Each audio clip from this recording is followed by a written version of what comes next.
Okay, this is called the Gweneth Cable Stitch, and this is a really fabulous pattern. If you've ever seen sweaters where you actually have the stitches going on angles and have depth and three-dimensional to it, the cabling stitching is one of the ways to do it.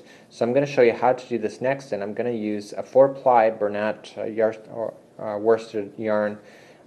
It seems to be okay. I'll be using a size G hook for this particular tutorial. So let's get started, and here we go. Okay, on the Gweneth Cable Stitch, the repeat is every 19 spaces. So it takes 19 stitches to go from the one side of, if I were to fold this, it takes 19 stitches to go and get 2 of these cable stitching. So whatever you have to do, you have to decide on that. But then you also have to consider the edging of where it goes past.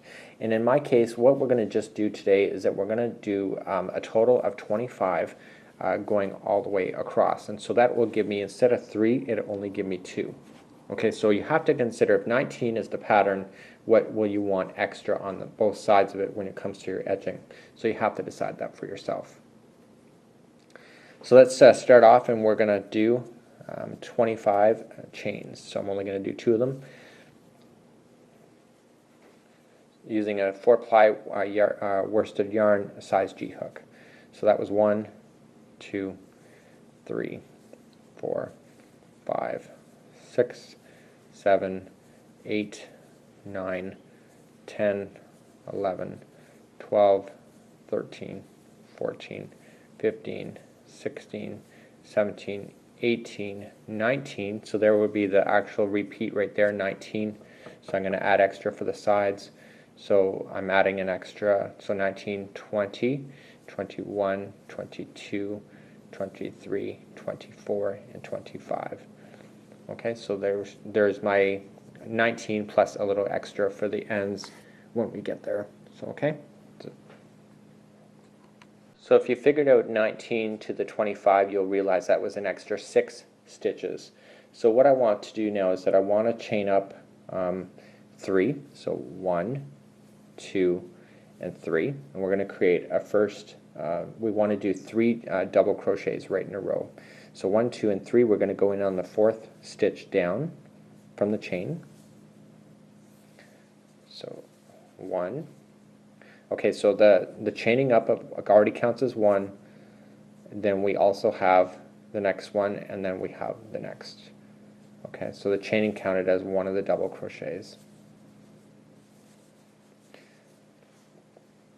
Okay, so we're just going to work our way along. This whole entire row is just double crochet all the way across. So you don't really need to see me do that. Chances are if you're doing this pattern, you're an actual expert or a mediocre crocheter. So just continue to double crochet all across this line, and we'll meet you back up at the other side. So I now have my 25 on my basic stitch, and so now we're just going to turn it, and we're now going to start all the fancy footwork here. So let's starting off with the double crochet. So in order to do that, we have to chain up 3. So 1, 2, and 3, and that already counts as one of the double crochets. So if you match the post per post, you see that it's the same. So we want to do 2 more double crochets in a row. So into the next stitch and into the next one. So we actually have 3. The chaining counted as 1.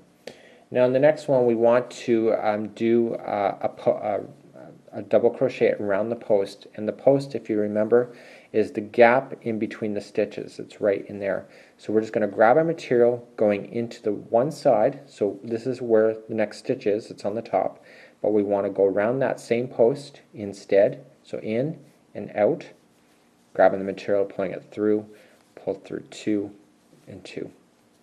So now so if you were to look at it, that stitch now over here is now unused, and we want to jump over that. So we're just going to now double crochet into the very next one available.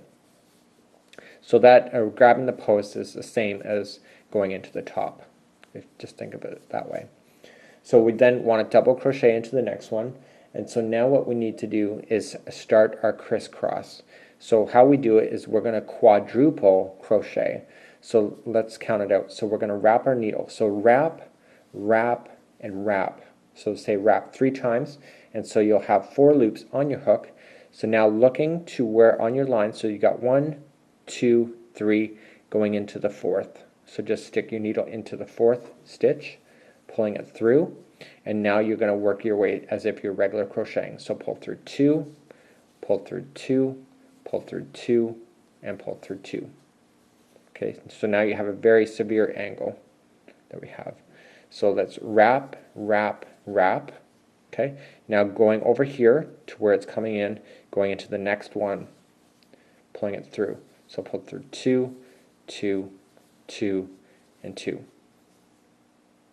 Okay, let's do that again. So wrap, wrap, wrap, going into the next one available. Okay, pull through 2, 2, 2, and 2.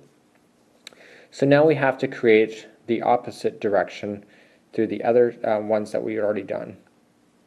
Okay, and this is over here. So now we need to come back and go in the other direction, so we have to do the zigzag in the opposite direction. And now where we jumped over to the 4th one, we have now 3 empty stitches there. So what we need to do is that we're going to working from the behind going forward. Okay, so what we can do is that we can just wrap, wrap, and wrap, turn the yarn over, turn the project over, and look at it and find the very first stitch.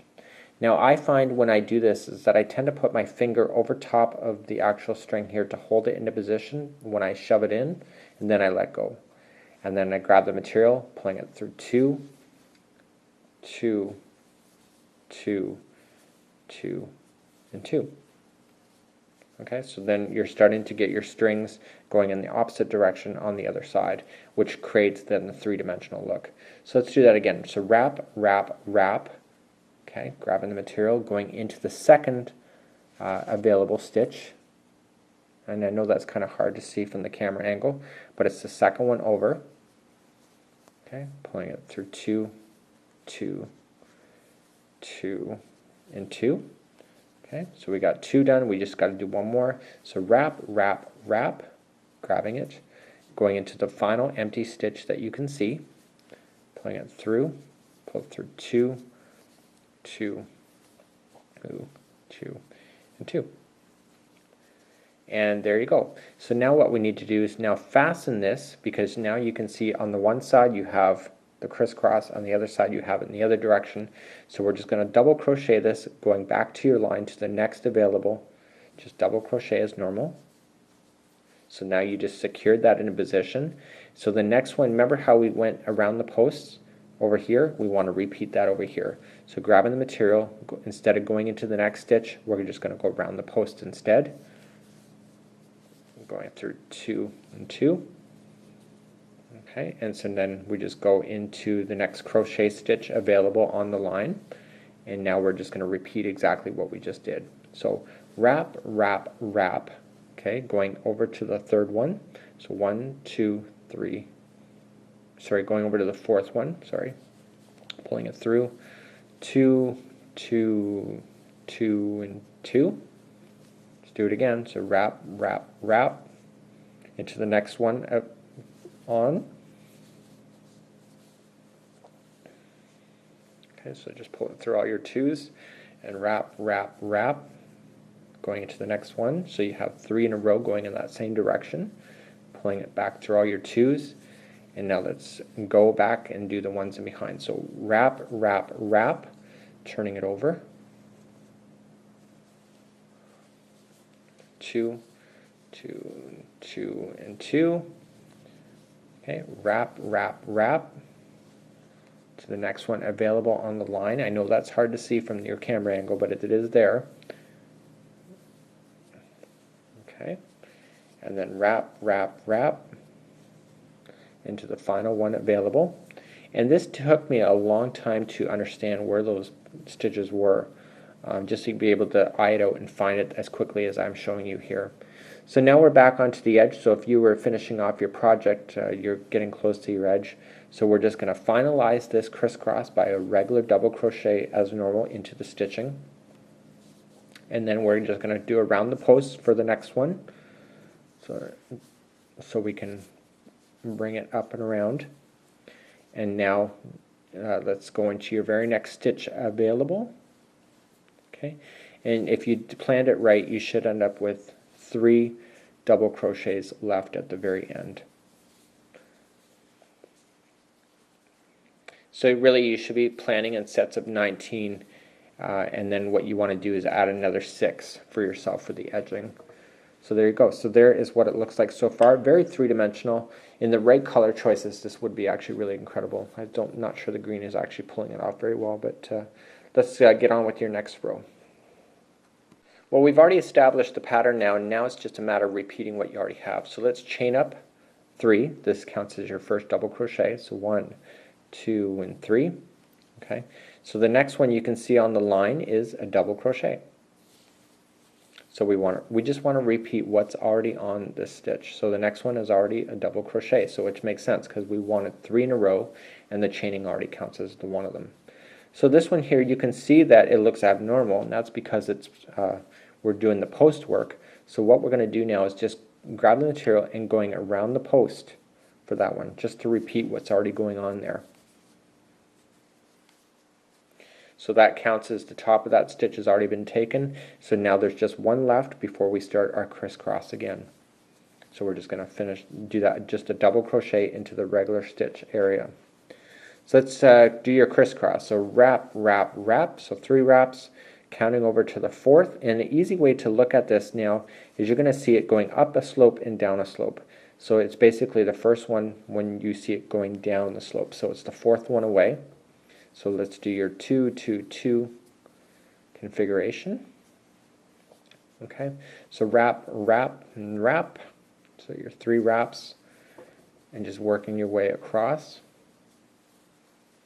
Okay, and wrap, wrap, wrap, and this will be your final. Okay, so now let's do the in behind the work. So wrap, wrap, wrap, turn it over, and looking for the very first empty stitch. Okay, I know that's hard to see. So let's do your works of 2, and this whole one I just did right now, that's a little bit too tight for my liking. So let's try it again. So 1, 2, and 3. So wrap, wrap, and wrap. Going into the next one. So really there's a lot of time consumption to be able to turn this pattern over, to be able to do this pattern, but it's still very doable. And it actually does look nice. I don't think I'd ever do a whole blanket with this, but so we have our 3 in a row, and we have our 3 in a row. So let's finalize this bad boy by attaching it to the double crochet, and you can see it's already there waiting for you. So double crochet. And the next one, you can see it's kind of looking abnormal, and that's the post one again. So let's go into the post area and back through. There's a double crochet. And it's giving texture in between the texture kind of idea. So and then the next one, we're just going to finalize it with a double crochet, and then we're going to get back into the crisscross again. So we're going to finish up on this row, and then this pattern is just a repeat of what I've already shown you for the remainder of this project. So wrap, wrap, wrap, going to the 4th one over, or to the first one that you see going down on the slope, whichever you prefer. Wrap, wrap, wrap, whoops, wrap, wrap, wrap, going to the 2nd,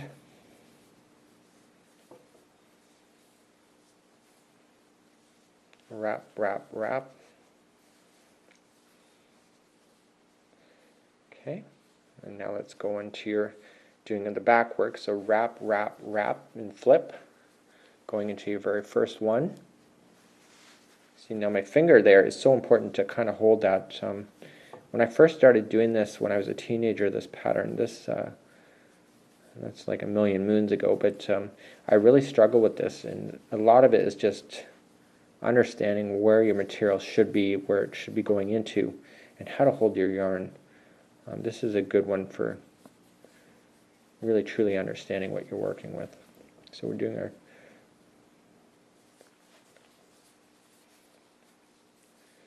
okay, so let's So the back, the front's done, and now the back is done. You can see that. And now let's finalize it with the double crochet, and you can see where it goes because the double crochet is holding everything in the bottom level together. So you just match it. And the next one, if we're right, should be the post work, and you can see it looks abnormal. So it is the post one. And now the remainder of there should be 3 left. The remainder of it is just regular double crochet. So basically this is all this pattern is. It's complicated to look at. People would be really wowed, but very simple concept once you get your mind wrapped around it. And it really does, it is a really 3-dimensional idea to it. So good luck with that, and we'll talk to y'all real soon.